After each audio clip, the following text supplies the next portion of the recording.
Hello दोस्तों, नमस्कार। मैं भी एक आप सभी का स्वागत करता हूं आपके अपने इस यूट्यूब परिवार में। तो आज की सेशन में डिस्कस करेंगे आरआरबी ग्रुप डी एग्जाम 2025 के लिए जीके साइंस के इंपॉर्टेंट 100 क्वेश्चन।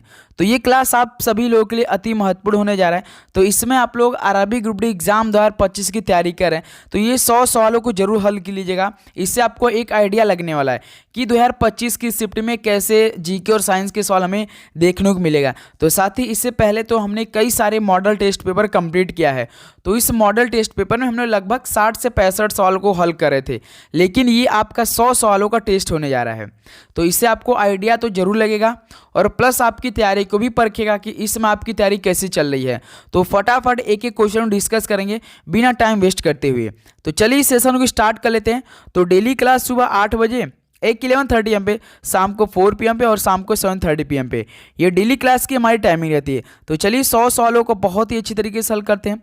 तो पहला प्रश्न देखेंगे, सत्रिया के एकांकी नाटक को क्या कहा जाता है? सत्रिया के एकांकी नाटक को क्या कहा जाता है? तो अंकिया नाट कहा जाता है। पहले का डी ऑप्शन बिल्कुल राइट आंसर हो जाएंगे। चलिए नेक्स्ट अगला नंबर देखते हैं। क्वेश्चन नंबर सेकंड, घुरेही निम्नलिखित में से किस भारतीय राज्य का लोक नृत्य है? घुरेही किस भारतीय राज्य का लोक नृत्य है? तो हिमाचल प्रदेश का है। बी ऑप्शन यहां से बिल्कुल राइट आंसर हो जाएंगे। चलिए नेक्स्ट अगला नंबर देखते हैं। क्वेश्चन नंबर थर्ड, रायगढ़ घराना निम्नलिखित में से किस नृत्य शैली से संबंधित है? रायगढ़ घराना किस नृत्य शैली से संबंधित है? तो कथक से संबंधित है। ऑप्शन सी बिल्कुल राइट आंसर हो जाएंगे। चलिए नेक्स्ट अगला नंबर देखते हैं। Question number 4। तो लास्ट में आप अपना स्कोर जरूर बताएं कि आप सभी का इन 100 क्वेश्चन में से 65% सही हुआ या नहीं, ये जरूर बताइएगा। देखिए क्वेश्चन नंबर 4, निम्नलिखित में से किसे ठुमरी की रानी के नाम से जाना जाता था? तो ठुमरी की रानी के नाम से किसे जाना जाता था? तो गिरजा देवी को जाना जाता था। ऑप्शन भी यहाँ से बिल्कुल राइट आंसर हो जाएंगे। चलिए नेक्स्ट अगला नंबर देखते हैं। क्वेश्चन नंबर 5, निम्नलिखित में से कौन सा वाद्य यंत्र ठोस यंत्र है? तो इनमें से कौन सा वाद्य यंत्र ठोस यंत्र है? तो घन वाद्य है। बी ऑप्शन यहां से बिल्कुल राइट आंसर हो जाएंगे। चलिए नेक्स्ट अगला नंबर देखते हैं। क्वेश्चन नंबर 6, दौल उत्सव मुख्यतः निम्नलिखित में से किस राज्य में मनाया जाता है? तो दौल उत्सव मुख्यतः किस राज्य में मनाया जाता है? तो असम राज्य में मनाया जाता है। बी ऑप्शन यहां से बिल्कुल राइट आंसर हो जाएंगे। चलिए नेक्स्ट अगला नंबर देखते हैं। क्वेश्चन नंबर 7, रोंगकर उत्सव निम्नलिखित में से किस जनजाति द्वारा मनाया जाता है? रोंगकर उत्सव किस जनजाति द्वारा मनाया जाता है? तो कार्बी जनजाति द्वारा मनाया जाता है रोंगकर उत्सव। बी ऑप्शन यहां से बिल्कुल राइट आंसर हो जाएंगे। चलिए नेक्स्ट अगला सवाल देखते हैं। क्वेश्चन नंबर 8, श्री जगन्नाथ जी मेला किस राज्य में आयोजित किया जाता है? श्री जगन्नाथ जी मेला ये अलवर जिले में आयोजित किया जाता है। डी ऑप्शन बिल्कुल राइट आंसर हो जाएंगे। चलिए नेक्स्ट अगला नंबर देखते हैं। क्वेश्चन नंबर 9, पांडवानी की सबसे प्रसिद्ध लोक कथा है, यानी पांडवानी किस राज्य की सबसे प्रसिद्ध लोक कथा है? तो ये छत्तीसगढ़ की सबसे प्रसिद्ध लोक कथा है पांडवानी। बी ऑप्शन यहां से बिल्कुल राइट आंसर हो जाएंगे। चलिए अगला सवाल देखते हैं। क्वेश्चन नंबर 10, वर्ली चित्रकला भारत के किस राज्य की लोक चित्रकला है? वर्ली चित्रकला भारत के किस राज्य की लोक चित्रकला है? तो ये महाराष्ट्र राज्य का है। डी ऑप्शन बिल्कुल राइट आंसर हो जाएंगे। चलिए नेक्स्ट अगला नंबर देखते हैं दोस्त। क्वेश्चन नंबर 11, भारत के प्रथम रक्षा मंत्री कौन थे? भारत के प्रथम रक्षा मंत्री कौन थे? तो बलदेव सिंह थे। सरदार बलदेव सिंह इनका पूरा नाम था। बी ऑप्शन यहां से बिल्कुल राइट आंसर हो जाएंगे। चलिए अगला सवाल देखते हैं। Question number 12। तो फटाफट एक एक क्वेश्चन डिस्कस करेंगे। तो आप लोग चैनल पे नए तो सब्सक्राइब करके नोटिफिकेशन जरूर ऑन करेंगे, क्योंकि अब आप सभी लोग लगातार डेली सुबह 8 बजे 100 क्वेश्चनों का टेस्ट होने वाला है। आज 100 क्वेश्चन हुआ तो कल भी आपका 100 क्वेश्चन का टेस्ट होगा। यानी यहाँ से यदि हम लोग लगातार 60 दिन भी तैयारी कर लेते हैं तो एक दिन में यदि 100 क्वेश्चन तैयार करते हैं तो 30 दिन में आपका 3000 होता है और 2 महीने में आप देखेंगे आपका 6000 क्वेश्चन तैयार हो जाएगा। तो 6000 क्वेश्चन यदि आप तैयार कर लेते हैं तो क्या आप 45 क्वेश्चन सही नहीं कर पाएंगे? क्या 6000 क्वेश्चन तैयार करेंगे तो क्या इसमें से 45 क्वेश्चन आपको सही नहीं मिलेगा? बताइए दोस्त। यानी डेली अब आप सभी लोगों के लिए 100 क्वेश्चनों का टेस्ट होने जाएगा सुबह 8 बजे। तो क्वेश्चन नंबर 12 देखिए, पहला पैरालंपिक खेल किस वर्ष आयोजित किए गए थे? पहला पैरालंपिक खेल किस वर्ष आयोजित किए गए थे? तो ये 1960 में किया गया था। बी ऑप्शन बिल्कुल राइट आंसर हो जाएंगे। चलिए नेक्स्ट अगला सवाल देखते हैं। क्वेश्चन नंबर 13, 1859 में कोलकाता में पहली जूट मिल कहाँ स्थापित की गई थी? 1859 में कोलकाता में पहली जूट मिल कहाँ पर स्थापित की गई थी? तो रिसरा में की गई थी। डी ऑप्शन यहाँ से बिल्कुल राइट आंसर हो जाएंगे। अगला सवाल क्वेश्चन नंबर 14, पुरुष क्रिकेट विश्व कप किस वर्ष शुरू हुआ था? पुरुष क्रिकेट विश्व कप किस वर्ष में शुरू हुआ था? तो ये 1975 में हुआ था। तो पहला पुरुष जो वर्ल्ड कप हुआ था वो कौन जीता था, कौन सी टीम जीता था? तो वेस्ट इंडीज टीम जीती थी। और दूसर का भी वेस्ट इंडीज टीम ने ही जीत लिया था। तीसर का 1983 में भारत ने जीता था कपिल देव की कप्तानी में। अगला सवाल देखिए क्वेश्चन नंबर 15, कार्बिलान कप निम्नलिखित में से किस खेल से संबंधित है? कार्बिलान कप किस खेल से संबंधित है? तो ये टेबल टेनिस से संबंधित है। ऑप्शन सी बिल्कुल राइट आंसर हो जाएंगे। अगला सवाल देखते हैं question number 16, if God was a banker पुस्तक किसने लिखी है? If God was a banker ये पुस्तक किसने लिखी है? तो रवि सुब्रमण्यम ने लिखी है। ऑप्शन ए यहाँ से बिल्कुल राइट आंसर हो जाएंगे। चलिए अगला सवाल देखते हैं क्वेश्चन नंबर 17, प्रसिद्ध उपन्यास the God of small things ये किसके द्वारा लिखा गया है? The God of small thing ये पुस्तक यानी ये उपन्यास किसके द्वारा लिखा गया है? तो ये अरुंधति राय जी द्वारा लिखा गया है। डी ऑप्शन बिल्कुल राइट आंसर हो जाएंगे। चलिए नेक्स्ट अगला नंबर देखते हैं क्वेश्चन नंबर 18, बिहार केसरी के नाम से किसे जाना जाता है? बिहार केसरी के नाम से किसे जानते हैं आप सभी? तो श्री कृष्ण सिन्हा को जाना जाता है बिहार केसरी के नाम से। बी ऑप्शन यहाँ से बिल्कुल राइट आंसर हो जाएंगे।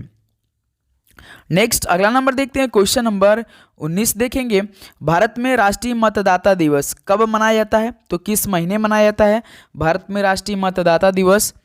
तो ये मनाया जाता है जनवरी के महीने में, जो कि 25 जनवरी को भारत में राष्ट्रीय मतदाता दिवस मनाया जाता है। डी ऑप्शन बिल्कुल राइट आंसर हो जाएंगे। चलिए अगला सवाल देखते हैं क्वेश्चन नंबर 20, मास्की शिलालेख वर्तमान में किस राज्य में स्थित है? मास्की शिलालेख वर्तमान में किस राज्य में स्थित है? तो ये कर्नाटक राज्य में स्थित है। डी ऑप्शन बिल्कुल राइट आंसर हो जाएंगे। चलिए अगला सवाल देखते हैं क्वेश्चन नंबर 21, केरल में किस तट नारियल के पेड़ों के साथ खूबसूरत बैक वाटर है? तो केरल में किस तट के ऊपर नारियल के पेड़ों के साथ खूबसूरत बैक वाटर है? तो ये मालाबार तट नारियल के पेड़ों के साथ खूबसूरत बैक वाटर है। बी ऑप्शन यहाँ से मालाबार बिल्कुल राइट आंसर हो जाएंगे। चलिए नेक्स्ट अगला नंबर देखते हैं क्वेश्चन नंबर 22, निम्नलिखित में से कौन सी नदी सप्त सिंधु क्षेत्र तक बहती है और बाद में सूख जाती है? तो ऐसी कौन सी नदी है जो कि सप्त सिंधु क्षेत्र तक बहती है और बाद में सूख भी जाती है? तो ये सरस्वती नदी है। ऑप्शन सी बिल्कुल राइट आंसर हो जाएंगे। चलिए अगला सवाल देखते हैं क्वेश्चन नंबर 23, शिवसेना किस राज्य की क्षेत्रीय राजनीतिक पार्टी है? शिवसेना किस राज्य की क्षेत्रीय राजनीतिक पार्टी है? तो ये महाराष्ट्र की है। बी ऑप्शन बिल्कुल राइट आंसर हो जाएंगे। चलिए नेक्स्ट अगला सवाल देखते हैं क्वेश्चन नंबर 24, सूचना का अधिकार किस वर्ष लागू हुआ था? सूचना का अधिकार किस वर्ष लागू कर दिया गया था? 2005 में लागू किया गया था। बी ऑप्शन बिल्कुल राइट आंसर हो जाएंगे। चलिए अगला सवाल देखते हैं 25 नंबर, सिंगरेनी खदानें किस राज्य में स्थित है? सिंगरेनी खदानें किस राज्य में स्थित है? तो ये तेलंगाना राज्य में स्थित है। बी ऑप्शन यहाँ से बिल्कुल राइट आंसर हो जाएंगे। चलिए अगला सवाल देखते हैं क्वेश्चन नंबर 26, निम्नलिखित में से किसने 1266 और 1287 के बीच भारत पर शासन किया था? तो किसने 1266 और 1287 के बीच भारत पर शासन किया था? तो गयासुद्दीन बलबन ने किया था।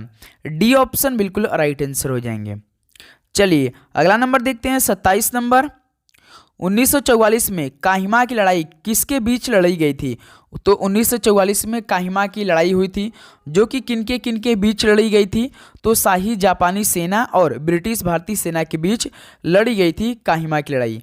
ऑप्शन सी यहाँ से बिल्कुल राइट आंसर हो जाएंगे। चलिए अगला सवाल बताइए क्वेश्चन नंबर 28, वर्ष 2000 में किस समिति की अनुशंसा पर तरलता समायोजन सुविधा को अपनाया गया था? तो साथी वर्ष 2000 में किस समिति की अनुशंसा पर तरलता समायोजन सुविधा को अपनाया गया था? तो ये नरसिम्हन समिति के द्वारा। ऑप्शन सी बिल्कुल राइट आंसर हो जाएंगे। चलिए नेक्स्ट अगला नंबर देखते हैं क्वेश्चन नंबर 29, खबरों में अक्सर देखा जाने वाला शिक्षा का अधिकार कानून किस वर्ष लागू हुआ था? तो खबरों में अक्सर देखा जाने वाला जो शिक्षा का अधिकार था ये कानून हो गया है अब। तो किस वर्ष लागू किया गया था इसे? तो 2010 में किया गया था। बी ऑप्शन बिल्कुल राइट आंसर हो जाएंगे। चलिए नेक्स्ट अगला सवाल देखते हैं, क्वेश्चन नंबर 30। डिगबोई खानों में निम्नलिखित में से कौन सबसे अधिक मात्रा में पाया जाता है? डिगबोई खानों में कौन सबसे अधिक मात्रा में पाया जाता है? तो पेट्रोलियम सबसे अधिक मात्रा में पाए जाते हैं। ऑप्शन सी बिल्कुल राइट आंसर हो जाएंगे। चलिए अगला सवाल देखते हैं, 31 नंबर। पुरस्कार विजेता फिल्म लिटिल मैजिशियन किस भाषा में बनाई गई थी? पुरस्कार विजेता फिल्म लिटिल मैजिशियन किस भाषा में बनाई गई थी? तो ये मलयालम भाषा में बनाई गई थी। डी ऑप्शन यहाँ से बिल्कुल राइट आंसर हो जाएंगे। चलिए नेक्स्ट अगला सवाल बताएंगे, क्वेश्चन नंबर 32। उड़ीसी के उदयगिरी से हाथी गुम्फा शिलालेख कलिंग के राजा किसने लिखा था? उड़ीसी के उदयगिरी से हाथी गुम्फा शिलालेख कलिंग के राजा यानी किसने लिखा था? खारवेल, महेंद्र, अशोक या बिंबिसार? तो याद रखेंगे खारवेल ने लिखा था। ऑप्शन ए क्या हो जाएगा? बिल्कुल राइट आंसर हो जाएंगे। चलिए अगला सवाल देखते हैं, क्वेश्चन नंबर 33। आर्य समाज को नामक छोटी जनजातियों में बांटा गया था। तो आर्य समाज को समिति नामक छोटी जनजातियों में बांट दिया गया था, यानी आर्य समाज को याद रखेंगे 20 नामक छोटी जनजातियों में बांटा गया था। यहाँ से बी ऑप्शन क्या हो जाएगा? बिल्कुल राइट आंसर हो जाएंगे। समिति नहीं साथ यहाँ पे याद रखेंगे, जो आर्य समाज को इसको 20 नामक छोटी जनजातियों में बांटा गया था। समिति में नहीं बांटा गया था, सभा में नहीं बांटा गया था, ग्राम में नहीं बांटा गया था। बी ऑप्शन 20 बिल्कुल राइट आंसर हो जाएंगे। नेक्स्ट अगला सवाल देखते हैं, क्वेश्चन नंबर 34। उत्तर पूर्व की पहाड़ियों को क्या कहा जाता है? जो साथी उत्तर पूर्व की पहाड़ियाँ हैं इनको क्या कहा जाता है? तो पूर्वांचल कहा जाता है। बी ऑप्शन यहाँ से बिल्कुल राइट आंसर हो जाएंगे। चलिए अगला सवाल देखते हैं, क्वेश्चन नंबर 35। डैश बाजीराव द्वितीय के दत्तक पुत्र थे, उनकी पेंशन और पदवी से वंचित कर दिए गए थे। यानी जो नाना साहेब थे, नाना साहेब बाजीराव द्वितीय के दत्तक पुत्र थे, उनकी पेंशन और पदवी से वंचित कर दिया गया था। तो डी ऑप्शन यहाँ से बिल्कुल राइट आंसर हो जाएंगे।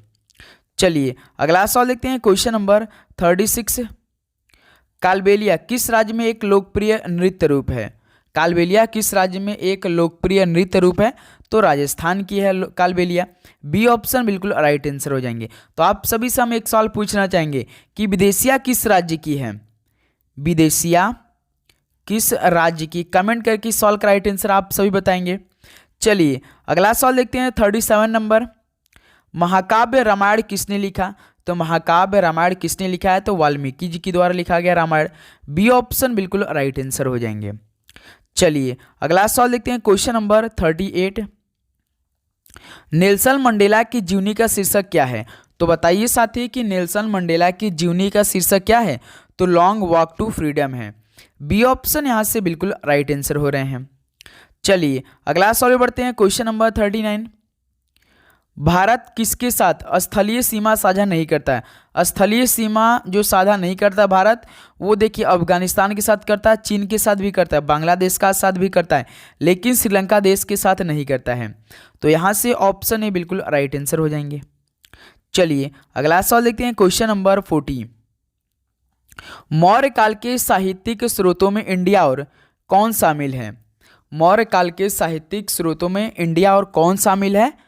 तो याद रखिएगा अर्थशास्त्र शामिल है। बी ऑप्शन बिल्कुल राइट आंसर हो जाएंगे। चलिए नेक्स्ट अगला नंबर देखते हैं, क्वेश्चन नंबर 41।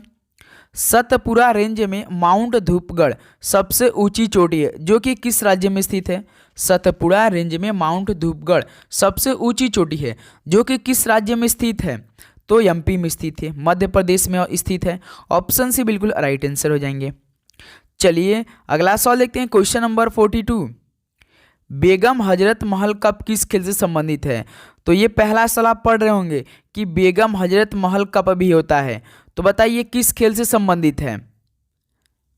तो ये फुटबॉल से संबंधित है। डी ऑप्शन बिल्कुल राइट आंसर हो जाएंगे। चलिए अगला सवाल देखते हैं, 43 नंबर। निम्नलिखित में से किस खेल में एस और एडवांटेज शब्द का उपयोग किया जाता है? किस खेल में एस और एडवांटेज शब्द का उपयोग किया जाता है? तो याद रखिए दोस्त, ये टेनिस खेल में किया जाता है। डी ऑप्शन बिल्कुल राइट आंसर हो जाएंगे। ओके, चलिए अगला सवाल देखते हैं, क्वेश्चन नंबर 44। किस भारतीय शहर को महलों का शहर भी कहा जाता है? तो किस भारतीय शहर को महलों का शहर भी कहा जाता है? तो कोलकाता शहर को बोला जाता है महलों का शहर। ऑप्शन ए यहाँ से आपका बिल्कुल ठीक बैठ रहा है। चलिए नेक्स्ट अगला नंबर देखते हैं, क्वेश्चन नंबर 45। निम्नलिखित में से कौन सी गैस जीवन की उत्पत्ति के समय वायुमंडल में मौजूद नहीं थी? तो कौन सी ऐसी गैस है जो कि जीवन की उत्पत्ति के समय वायुमंडल में मौजूद नहीं थी?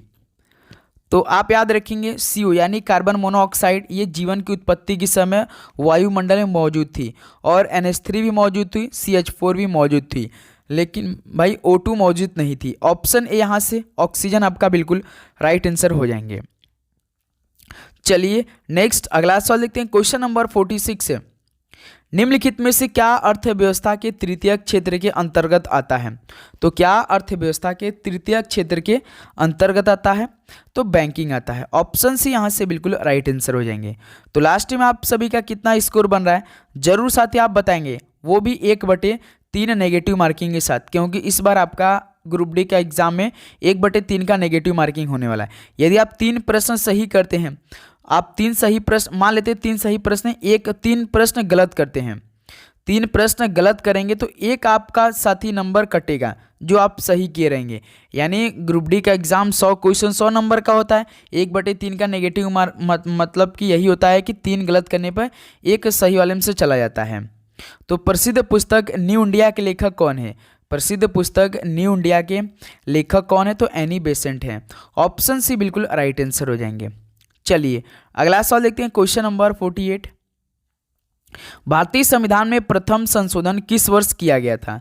भारतीय संविधान में जो पहला संशोधन था ये किस वर्ष किया गया था? तो 1951 में किया गया था। ऑप्शन ए बिल्कुल राइट आंसर हो जाएंगे। चलिए नेक्स्ट अगला सवाल देखते हैं, क्वेश्चन नंबर 49।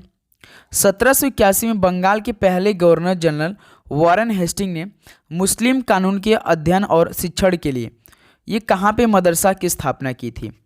1781 में बंगाल के पहले गवर्नर जनरल वॉरेन हेस्टिंग मुस्लिम कानून के अध्ययन और शिक्षण के लिए एक मदरसा की स्थापना किया था, जो कि कलकत्ता शहर में किया था।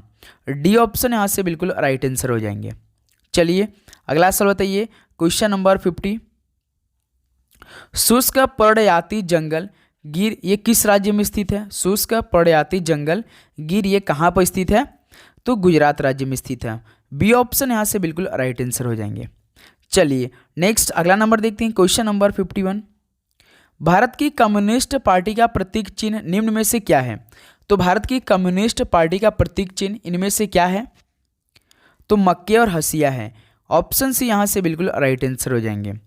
चलिए नेक्स्ट अगला नंबर देखते हैं, क्वेश्चन नंबर 52। निम्नलिखित में से भारत सरकार का कौन सा मंत्रालय राजकोषीय नीति तैयार करता है? भारत सरकार का कौन सा मंत्रालय राजकोषीय नीति तैयार करता है? तो वित्त मंत्रालय शायद करता है। बिल्कुल ठीक है, बी ऑप्शन बिल्कुल राइट आंसर हो जाएंगे। चलिए अगला सवाल देखते हैं, क्वेश्चन नंबर 53। भारत के पूर्व में पड़ोसी देश हैं, तो भारत के पूर्व में पड़ोसी देश कौन सा है? पूर्व यानी दिशा, जैसे कि आपका ये ईस्ट हो जाएगा। ईस्ट मतलब होता है पूर्व होता है, और वेस्ट मतलब क्या होता है? पश्चिम होता है। क्या होता है? ये आपका ये पश्चिम होता है। नॉर्थ का मतलब क्या होता है? उत्तर होता है। और ये साउथ का मतलब क्या होता है? दक्षिण होता है। यानी भारत के पूर्व में पड़ोसी देश कौन से इनमें से है? तो आप ध्यान से देख रहे होंगे तो बांग्लादेश है। डी ऑप्शन बिल्कुल राइट आंसर हो जाएंगे। चलिए अगला सवाल, क्वेश्चन नंबर 54। किस वर्ष में सर विलियम जोन्स ने एशियाटिक सोसाइटी ऑफ बंगाल की स्थापना की? तो किस वर्ष में सर विलियम जोन्स ने एशियाटिक सोसाइटी ऑफ बंगाल की स्थापना की थी? तो 1784 में की थी। ऑप्शन सी बिल्कुल राइट आंसर हो जाएंगे। चलिए अगला सवाल देखते हैं, क्वेश्चन नंबर 55। कुर्दिश लोग निम्नलिखित देशों में से किस देश से संबंधित एक जातीय समुदाय हैं? कुर्दिश लोग किन देशों में से संबंधित है जो कि एक जातीय समुदाय हैं? तो इराक देश के हैं कुर्दिश लोग। ऑप्शन यहाँ से बिल्कुल राइट आंसर हो जाएंगे। चलिए दोस्त अगला सवाल बताइए, क्वेश्चन नंबर 56। घाघरा के युद्ध किस वर्ष में लड़ा गया था? घाघरा के युद्ध किस वर्ष में लड़ा गया था? तो 1529 में लड़ा गया था। बी ऑप्शन बिल्कुल राइट आंसर हो जाएंगे। चलिए अगला सवाल देखते हैं, 57 नंबर। नोबेल पुरस्कार जीतने वाले पहले भारतीय कौन थे? नोबेल पुरस्कार जीतने वाले पहले भारतीय कौन थे? रविन्द्रनाथ टैगोर जी थे। ऑप्शन ए बिल्कुल राइट आंसर हो जाएंगे। चलिए अगला सवाल देखते हैं, क्वेश्चन नंबर 58। निम्नलिखित शासकों में से किसने तंजावुर में बृहदेश्वर मंदिर का निर्माण करवाया था?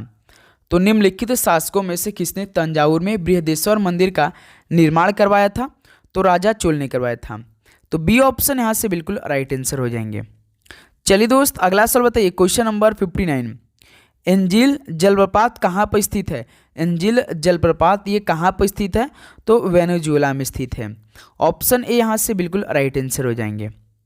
चलिए अगला सवाल बताइए, क्वेश्चन नंबर 60। गोबी मरुस्थल दो देशों की सीमाओं को अलग करता है, उनमें से एक चीन है तो दूसरा देश कौन सा है? गोबी मरुस्थल दो देशों की सीमाओं को अलग करता है, एक तो इसमें चीन है तो दूसरा देश आप सभी से पूछ रहा है, तो दूसरा देश मंगोलिया है।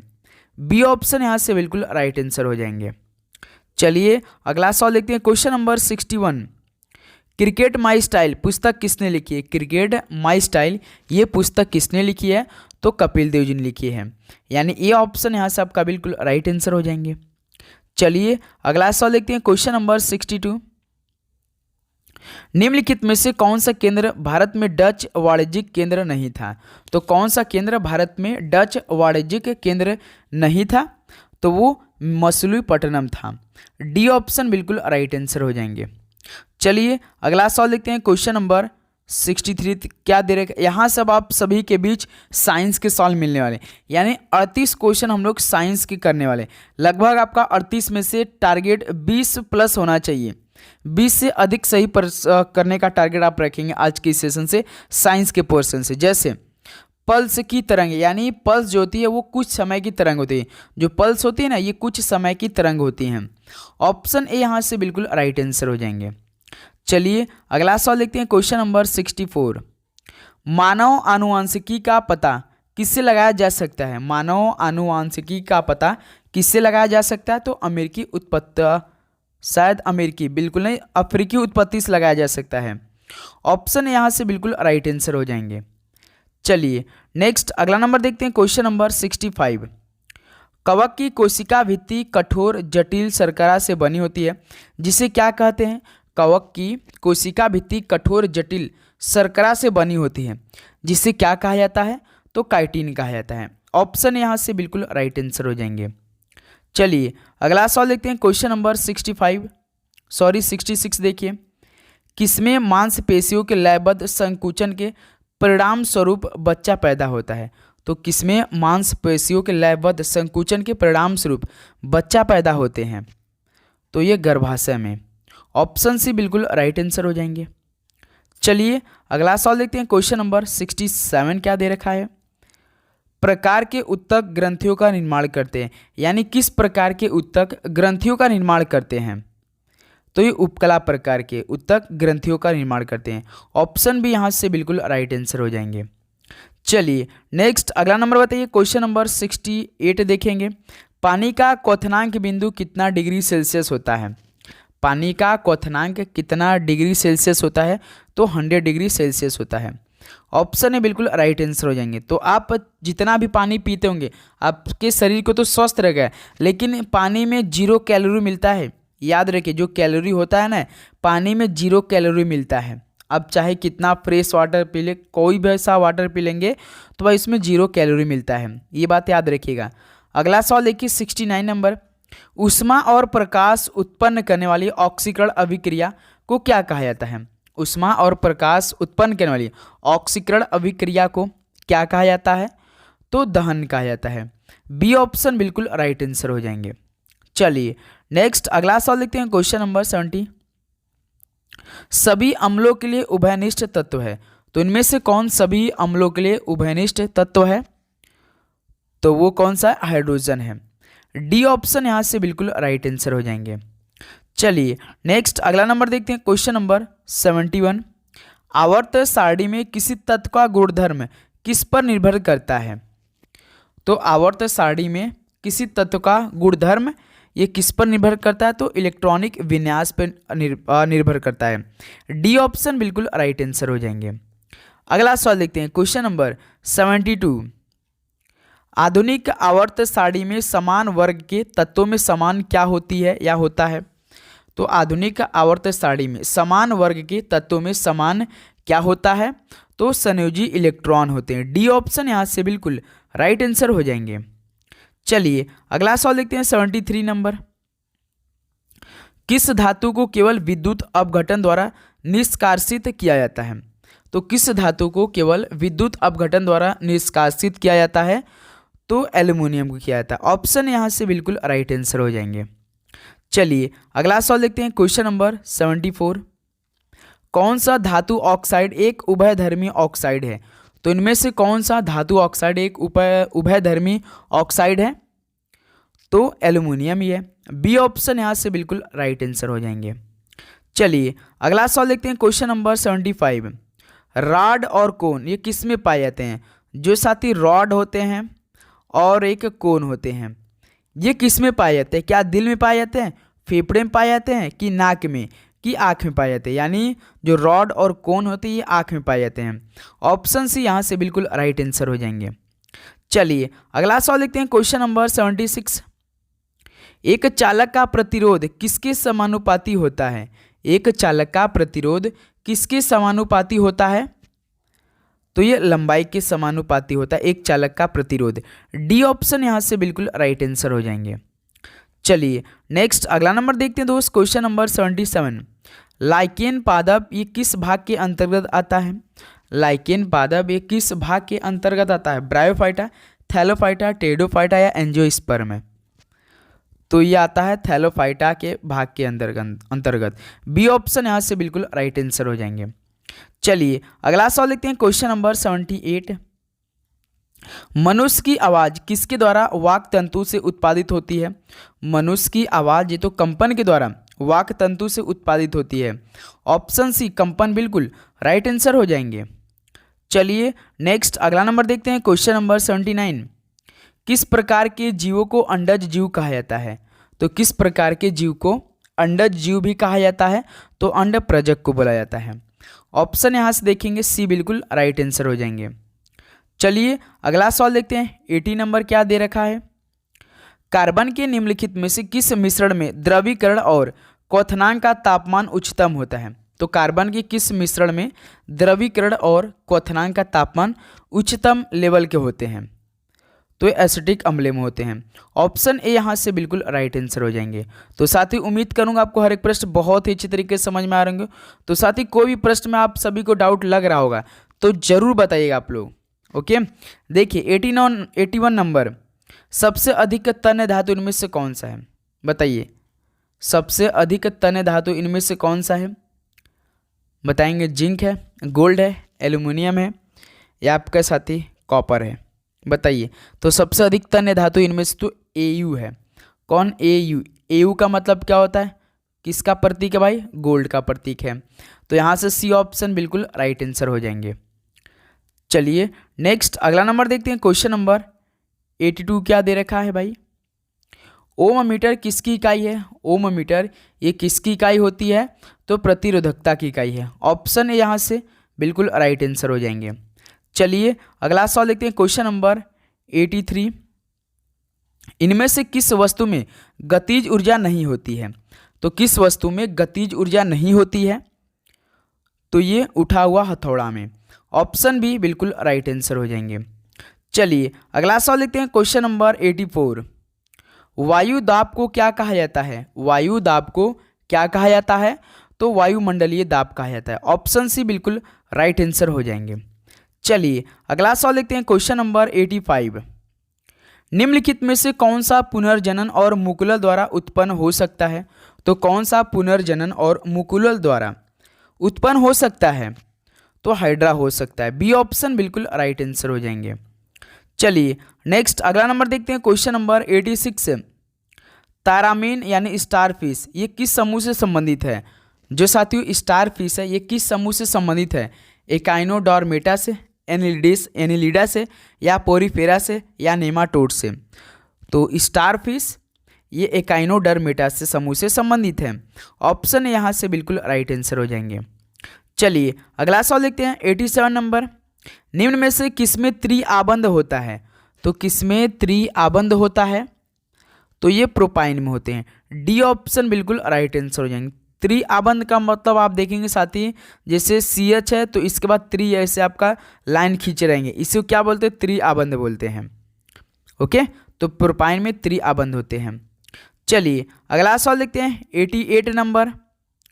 निम्नलिखित में से कौन सा मूल तत्व क्षार धातुओं के वर्ग से नहीं है? तो कौन सा मूल तत्व क्षार धातुओं के वर्ग से नहीं है? तो कैल्शियम नहीं, कैल्शियम नहीं है। डी ऑप्शन बिल्कुल राइट आंसर हो जाएंगे। ये क्षारीय मृदा धातु से संबंधित है। जैसे यहाँ पे देखिए पूछ रहा है कौन क्षार धातुओं के वर्ग से संबंधित नहीं है, तो कैल्शियम तो है नहीं, लेकिन ये किससे संबंधित है? क्षारीय मृदा धातु से संबंधित है, इसे आप याद रखेंगे। चलिए अगला सवाल 89 नंबर। यदि किसी लवण का pH का मान 7 है तो यह लवण कैसा होगा?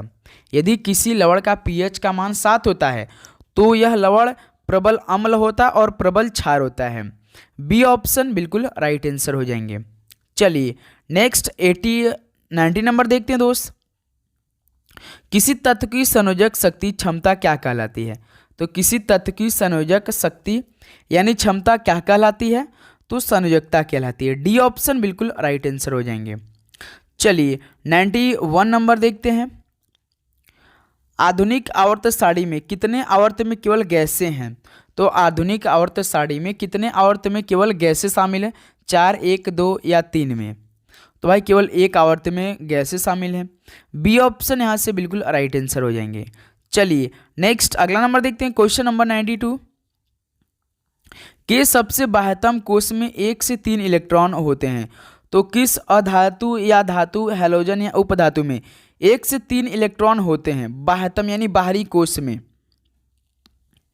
तो भाई धातु में होते हैं। बी ऑप्शन यहाँ से बिल्कुल राइट आंसर हो जाएंगे। चलिए अगला सवाल देखते हैं क्वेश्चन नंबर 93। ऑटोमोबाइल का ओडोमीटर किसका मापन करता है? ऑटोमोबाइल का ओडोमीटर किसका मापन करता है? तो ये दूरी का मापन करता है। ऑप्शन ए बिल्कुल राइट आंसर हो जाएंगे। चलिए नेक्स्ट अगला नंबर देखते हैं क्वेश्चन नंबर 94। त्वरण यानी एक्सेलरेशन का एसआई मात्रक क्या होता है? तो मीटर सेकंड माइनस स्क्वायर होता है। डी ऑप्शन बिल्कुल राइट आंसर हो जाएंगे। चलिए अगला सवाल बताइए क्वेश्चन नंबर 95। किसी प्रतिरोधक के माध्यम से प्रभावित होने वाली धारा इसके किसके व्युत्क्रानुपाती होती है? तो किसी प्रतिरोधक के माध्यम से प्रभावित होने वाली धारा जो होती है इसके प्रतिरोध के व्युत्क्रानुपाती होता है, यानी बी ऑप्शन बिल्कुल राइट आंसर हो जाएंगे। ओके चलिए नेक्स्ट अगला नंबर देखते हैं क्वेश्चन नंबर 96।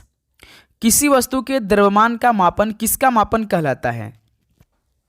किसी वस्तु के द्रव्यमान का मापन किसका मापन कहलाता है? तो जड़त्व का कहलाता है। बी ऑप्शन यहाँ से बिल्कुल राइट आंसर हो जाएंगे। चलिए दोस्त अगला सवाल देखते हैं क्वेश्चन नंबर 97। मानव नेत्र के रेटिना पर बना प्रतिबिंब कैसा होता है?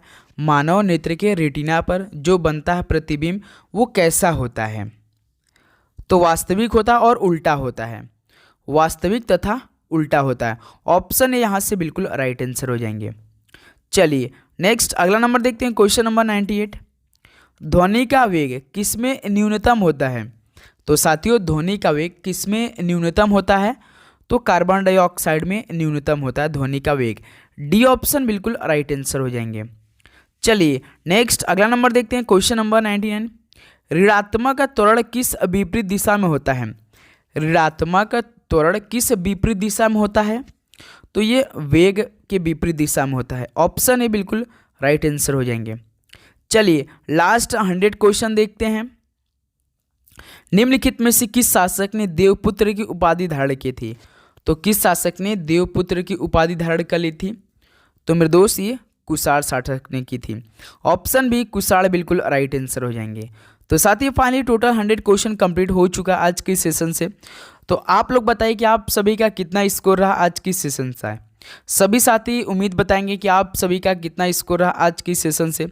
कमेंट करके फटाफट आप सभी स्कोर बताएंगे, वो भी साथी 1/3 नेगेटिव मार्किंग के साथ, यानी 3 यदि आपका गलत हुआ होगा तो एक साथी आपने जो सही किया होगा उसमें से नंबर कटेगा।